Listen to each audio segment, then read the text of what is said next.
Why were you told not to speak to me? Sophia Williams froze, her pen hovering over the order pad. The clatter of plates, the murmur of morning gossip, the hiss of the coffee machine all faded into a distant hum. The man in booth 7, a stranger with piercing blue eyes and a jawline sharp enough to cut glass, had just shattered the practiced calm she wore like a second skin. It was barely 6 in the morning, and the day was already twisting into something unfamiliar. Daisy's Diner was a relic, a stubborn heartbeat in a town that was slowly fading.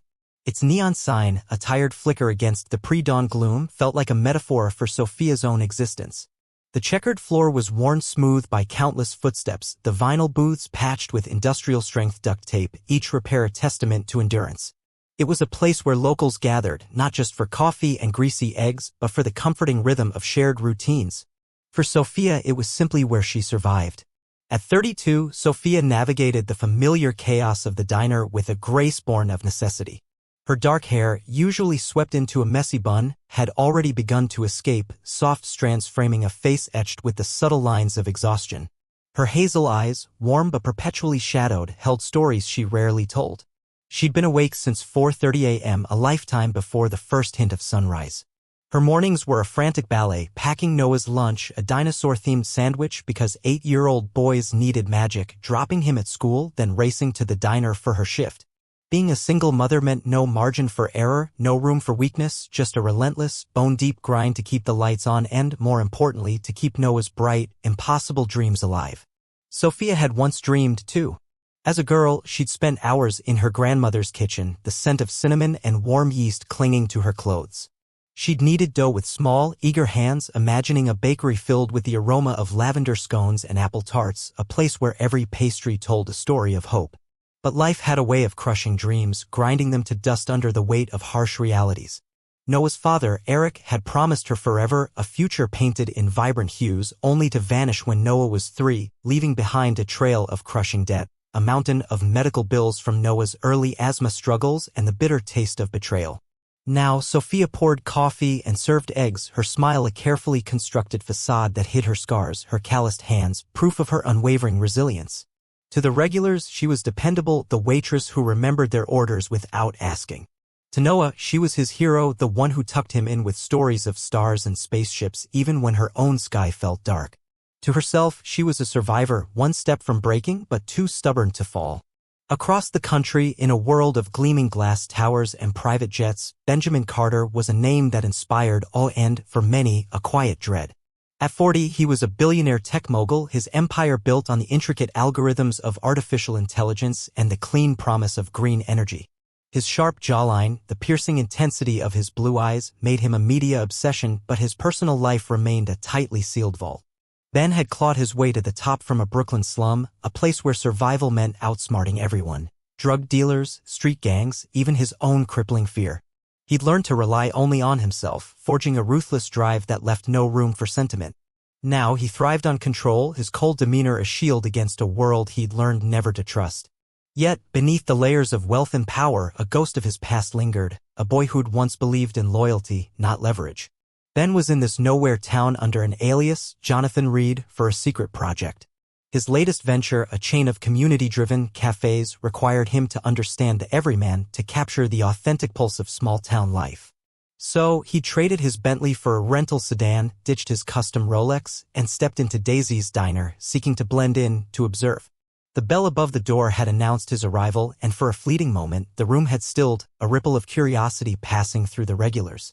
He slid into a booth, his worn leather notebook open, jotting down observations, the clatter of plates, the warmth of laughter, the genuine, unvarnished authenticity he wanted to bottle and replicate. But he couldn't shake the feeling that he was the one being watched. Sophia. Carla, the diner's manager, a weary woman with a permanent scowl etched into her face, grabbed Sophia's arm as she headed toward the new customer.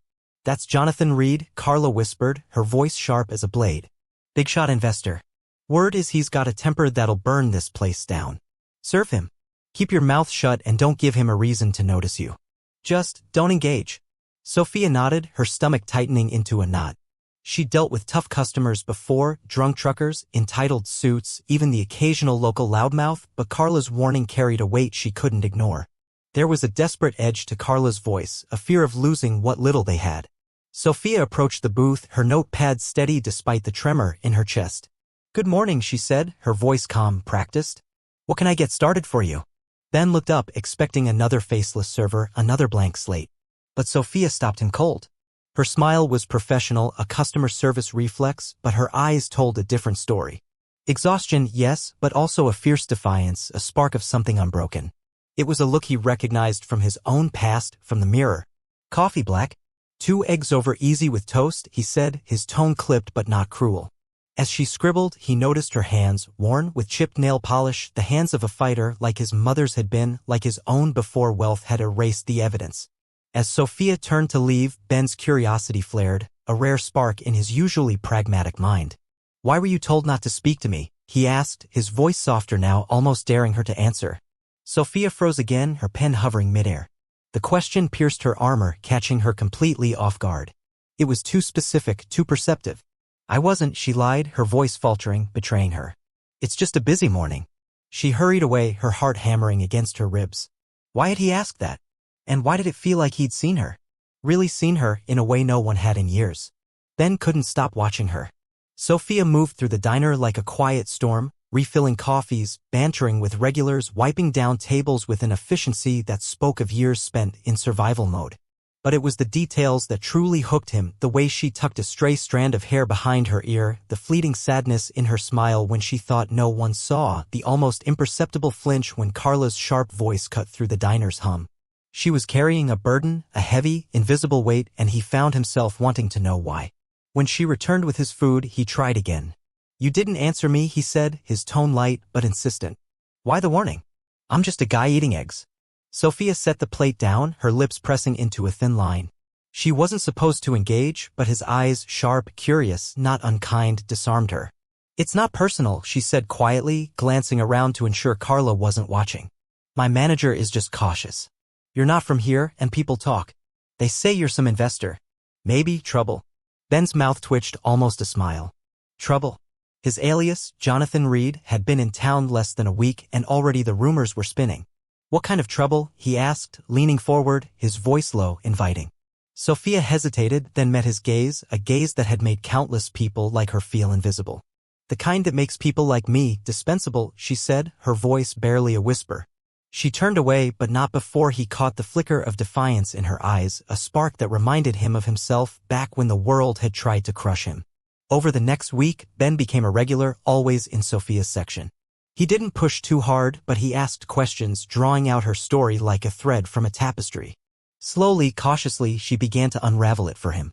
She told him about Noah, how he loved comic books and dreamed of being an astronaut, of building a rocket that would take them to the stars.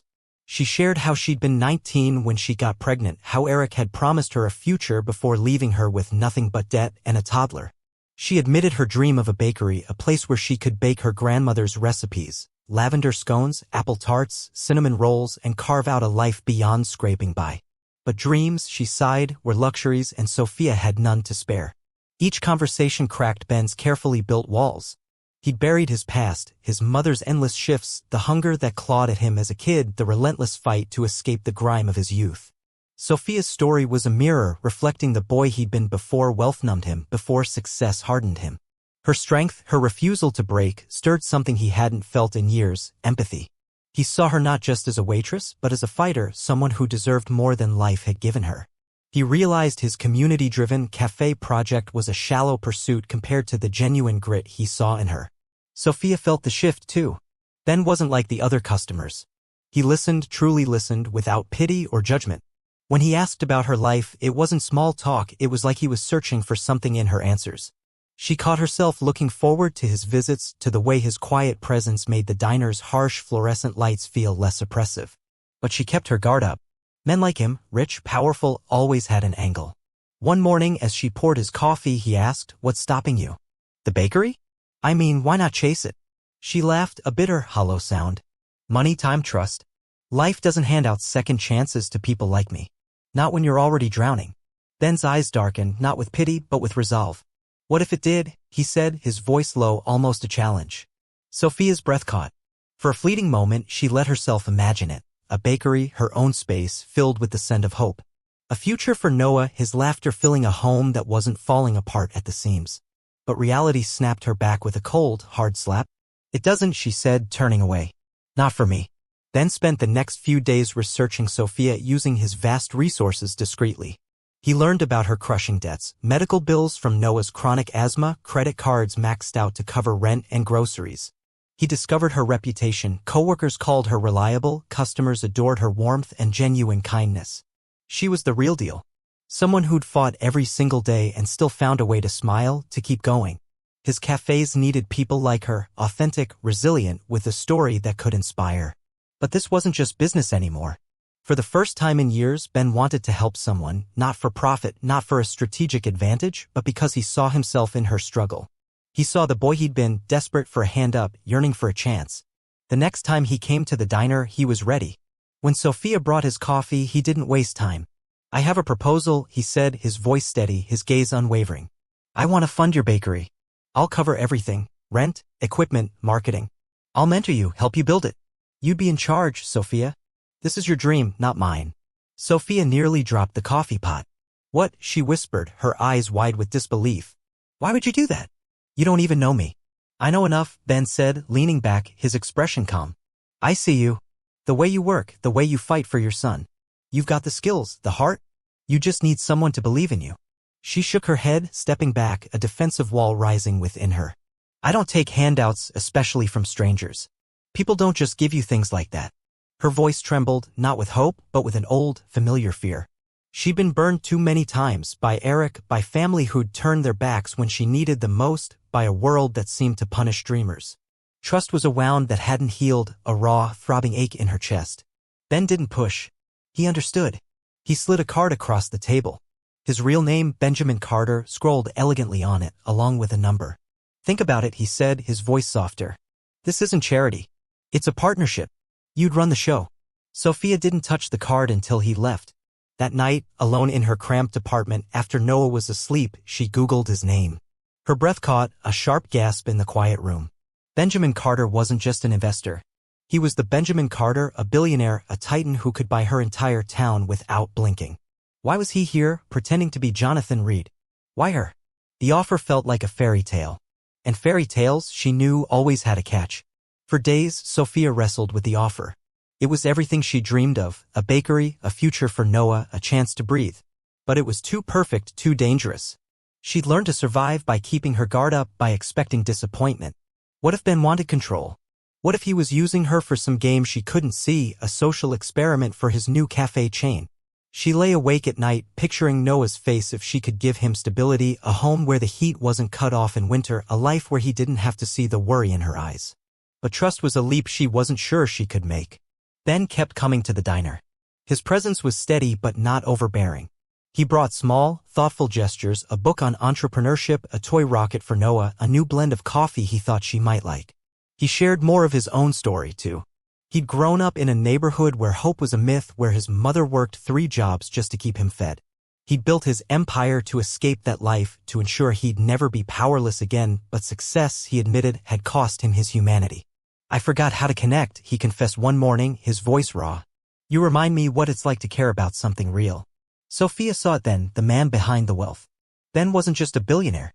He was someone who'd lost himself in the relentless climb, someone who was just as isolated, just as scarred, in his own way. Her refusal to bow to his money, her raw honesty, forced him to confront his own isolation. He wasn't offering her a bakery just to help her. He was searching for redemption, a way to feel human again. But Sophia's fear ran deep, a twisted root system of past hurts. She trusted Eric, who'd promised her a family only to shatter her world. She trusted her parents, who'd called her a failure when she got pregnant, who'd offered judgment instead of support. Each betrayal had built a wall around her heart, and Ben's offer felt like a wrecking ball, threatening to expose her vulnerability once more. One night, she sat at her kitchen table, Noah asleep in the next room, staring at Ben's card. She thought of her grandmother, who'd taught her to bake and to dream. She thought of Noah, who deserved more than a life of scraping by, who deserved to reach for the stars she promised him. And she thought of herself, the woman she'd buried under years of survival, the vibrant, hopeful girl she used to be. Then a new fear surfaced: what if she said yes and failed? What if she wasn't enough? The thought paralyzed her, but Noah's laughter from earlier that day when he'd shown her a drawing of a rocket ship blasting off echoed in her mind. He believed in her. Maybe it was time she believed in herself. She picked up the phone. "I'm in," Sophia said the next morning, her voice steady despite the storm in her chest. "But this is my bakery, my vision. I'm not signing my life away." Ben grinned, a rare, genuine smile that transformed his sharp features. "Wouldn't have it any other way?" They started small, a vacant storefront on Main Street, its grimy windows papered over with the promise of a new beginning. Ben was true to his word, providing funds and guidance but letting Sophia lead. She named the bakery Noah's Nook, a tribute to her son and the dream she was reclaiming. She poured her heart into it, baking her grandmother's recipes, lavender scones that tasted of sunshine, apple tarts with perfectly flaky crusts, cinnamon rolls that filled the shop with warmth and a sense of home. Ben was there not as a mogul but as a partner, helping with permits, negotiating with suppliers, even scrubbing mixers when the staff was short. The work was grueling. Sophia battled self-doubt, second-guessing every decision. What if the recipes weren't good enough? What if the town didn't show up? Ben sensed her fear and shared his own failures, deals that tanked, ventures that cost him millions. "Failure's just a detour," he told her one night as they worked late on the bakery's budget, paint streaks on their clothes. "You're not failing, you're building." Sophia began to trust him, not just as a partner, but as a person. She saw his vulnerability, the way he lit up when Noah showed him a drawing or when she teased him about his terrible taste in coffee. Ben, too, was changing. He laughed more, his guarded demeanor softening. He hadn't realized how much he'd missed genuine human connection until Sophia and Noah became a part of his life. He found himself looking forward to their evenings at the bakery, the quiet hum of shared purpose, the comfortable silence. But challenges came. A key supplier backed out, delaying equipment. Rumors spread from the diner that Sophia's bakery was just a rich man's pet project, a toy for the mysterious investor. Carla, resentful of Sophia's opportunity, made snide comments at the diner, sowing doubt among the regulars. Sophia felt the weight of every setback, the familiar sting of judgment, but Ben was her anchor. "You got this," he'd say, his voice steady. "You're stronger than you know." One night, as they painted the bakery's walls, Sophia opened up about her deepest fear. "What if I let Noah down?" she whispered, her voice breaking. "He's counting on me, and I'm terrified I'll fail him."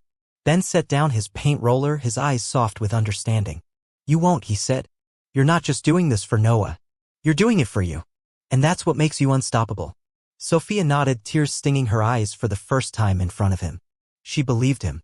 The grand opening of Noah's Nook was chaos in the best way.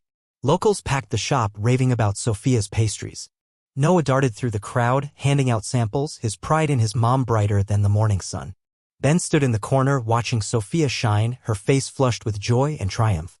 For the first time in years, he felt something deeper than ambition, pure, unadulterated joy. Not for himself, but for her. But the twist came weeks later when Sophia found a letter slipped under the bakery's door. It was anonymous, but the words cut deep, chilling her to the bone. *, "You're a fool to trust him. He's using you. Ask about his real plan. *, her stomach dropped. Was Ben hiding something? Had she been naive to believe in him, to let her guard down? She confronted him that night, the letter trembling in her hand. "What's this about?" she demanded, her voice sharp with a renewed sense of betrayal. "Are you playing me? Is this bakery just some experiment for your cafes?" Ben's face fell, not with guilt, but with pain, a raw vulnerability that surprised her. "No," he said, his voice low. "The cafes were why I came here, yes. But this, helping you, it's not about that. It's about you, Sophia. You and Noah." "Then why the secrecy?" she pressed, her voice rising. "Why the alias? Why didn't you tell me who you were from the start?" Ben sighed, running a hand through his hair, a gesture of deep weariness. "Because I wanted to be real," he said, his eyes meeting hers, full of a surprising fear. "Not the billionaire, not the mogul, just me. I grew up with nothing, Sophia.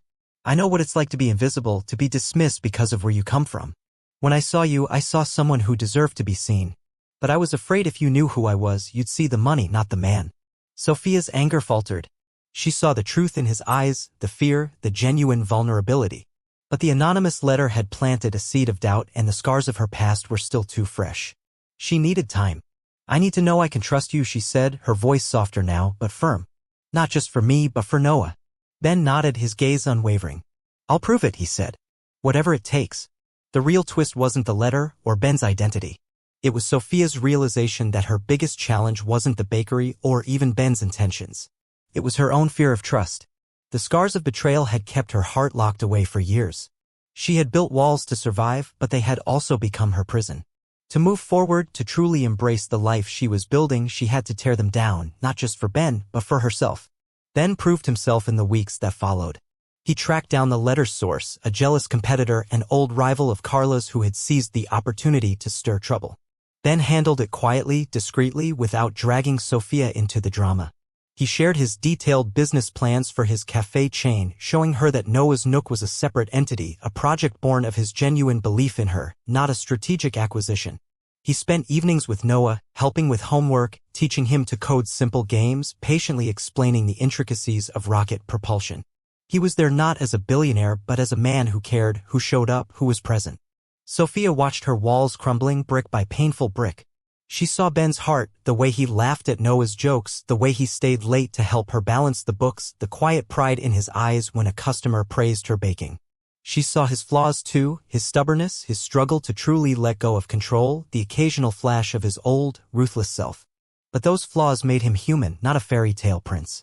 The climax came at a community event at Noah's Nook where Sophia hosted a free baking class for kids. The shop was alive with laughter, flour dusting the air like snow.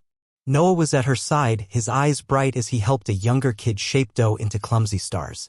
Ben was there, too, passing out warm chocolate chip cookies, his expensive suit jacket dusted with sugar. As Sophia watched them, a profound shift occurred within her. She wasn't just building a bakery, she was building a life, a family, a community. That night, she invited Ben to her apartment for dinner. It was simple, spaghetti, garlic bread, Noah's favorite chocolate chip cookies, but it was hers, offered from the heart. Over dinner, they talked not about business, but about life. Ben admitted how lonely he'd been, how his immense wealth had built a gilded cage he couldn't escape. "I thought success would fix everything," he said, his voice low, raw. "But it just made me forget who I was." Sophia shared her own scars, how Eric's betrayal had shattered her trust, how she'd stopped believing in herself. "I was so afraid to let you in," she admitted, her eyes meeting his across the small table. "But you didn't just give me a bakery. You gave me back my courage." Just then, Noah burst into the room holding up a new drawing of a rocket ship with 3 stick figures, him, Sophia, and Ben. "We're a team, right?" he asked, his grin infectious. Ben's throat tightened. "Yeah, kid," he said, his voice thick with emotion. "We're a team." Sophia's heart swelled, overflowing with a warmth she hadn't known in years. In that moment, she knew the true victory wasn't the bakery's success. It was this, trusting again, letting someone in, believing she was enough. Ben, too, felt the shift. He'd come to this town to build a business, to observe, to extract data for a new venture. But he'd found something infinitely better, a family. 2 years later, Noah's Nook was a cornerstone of the town, a vibrant hub of warmth and community. Sophia had hired 4 local bakers, expanded to a second location in a neighboring town, and started a scholarship fund for kids like Noah who dreamed big despite small beginnings. She'd paid off her debts, bought a cozy house with a yard where Noah could play and chase fireflies, and even enrolled in a business degree program. She wasn't just surviving, she was thriving, a beacon of what was possible when someone believed in themselves and dared to trust. Ben was a constant presence, not as Benjamin Carter, the elusive billionaire, but as Ben, the man who brought Noah rare comic books and argued with Sophia over the perfect pie crust recipe. Their partnership had quietly blossomed into love, steady and deep, built on mutual respect and shared vulnerability. They didn't rush. Both had scars that needed time to truly heal, but they were building something real, something profound. Ben had scaled back his empire, delegating more, stepping away from the relentless grind to focus on what truly mattered: Sophia, Noah, and the life they were creating together. One evening, as they locked up Noah's Nook, Sophia paused, the keys glinting in her hand. The shop glowed in the twilight, its welcoming sign a testament to her dreams made real. She turned to Ben, her eyes soft with gratitude. "You didn't just change my life," she said, her voice trembling slightly. "You showed me I could change it myself." Ben took her hand, his own eyes misty. "You did the hard part, Sophia," he said. "I just got to watch you shine. And you gave me a reason to come back to life." Noah ran out from the back, tugging at their hands. "Can we get ice cream?" he asked, his grin lighting up the dusk. They laughed, the sound weaving into the evening air. As they walked down Main Street, Noah skipping happily between them, Sophia felt a warmth she hadn't known in years. This wasn't a fairy tale. It was better. It was a life forged from struggle, fortified by trust, and illuminated by love. A testament to the power of seeing and being seen in a world that too often looked away. In the distance, the diner's neon sign flickered, a faint reminder of where it all began. Sophia glanced back, her heart full. She'd been invisible once, a waitress warned to keep quiet. But now she was unstoppable. A mother, a dreamer, a woman who'd found her voice, her purpose. And with Ben and Noah by her side, she knew the best was yet to come.